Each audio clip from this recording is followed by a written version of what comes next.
வைராகியம் படுத்துடுத்து உத்போதிக்கா எழுந்துடும் நாரதம் நிறைய சொல்லி பார்த்த பகவத்கீதை வரைக்கும் சொன்னார். எழுந்துக்கல பாகவதம் சொல்றச்சதான் எழுந்து உட்கார்ந்தது.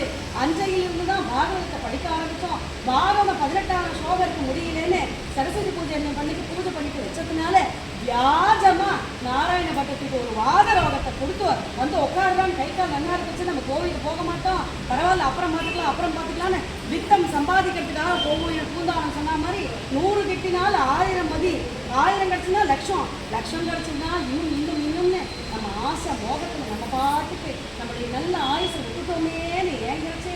இதை போல ஒரு சத்சங்கம், இதை போல அழகான பாராயணம், அந்த பாராயணத்தை எல்லாரும் ஏகாகிரமா ஸ்ரீ குருவாயூரப்பா சரவண நமஸ்காரம் பண்ணுச்சு. அந்த நமஸ்காரத்தை அவனே சூட்சமமாக வந்து வாங்கி கொண்டார் என்று தெளிவு நம்ம பார்த்தோம். அவ்வளவு அழகான அந்த சிரிப்பு மந்தஸ்மிதம். இது என்ன அச்சா திருமேனியா இல்லை சித்திர திருமேனியா? சாட்சா குருவாயூரப்பன். அதனால்தான் சொன்ன சாந்தானந்தம். அதனால்தான் அவர் முடிச்சார் ஆரோக்கியம், ஆரோக்கிய சௌக்கியம். ஆயுசு மட்டும் இருந்தால் போறாது, ஆரோக்கியம் மட்டும் இருந்தால் போறாது. இவ எப்போ கிளம்புவான்னு சொல்லுவாளே, இந்த திண்ணை எப்போ கிளம்பும், திண்ணை எப்படி காலம் அப்படி இருக்கக்கூடாது. ஆரோக்கியம் சௌக்கியம் அனுசூத்தம். Every second as we breathe we have to think about Krishna or Almighty or பரபிரம்மம்.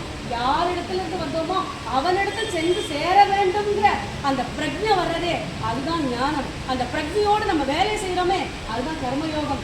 ஞான யோகம் கர்மயோகம் முடிச்சுட்டு எப்பெல்லாம் பகவானுடைய குணான கீர்த்தனங்களை இந்த காதுங்கிற தொன்னையில வாங்கி பருகிறோமோ அந்த நேரம் தான் நம்ம பக்தி யோகம் சாப்பல்யமாகிறது. அப்படிப்பட்ட பக்தியை பகவானே கிருஷ்ணா குருவாயூரப்பா கொடு என்று எல்லாருக்காகவும் பிரார்த்தனை பண்ணிட்டு நம்ம 100வது தசகத்தை அர்ப்பணம் பண்ணுறோம்.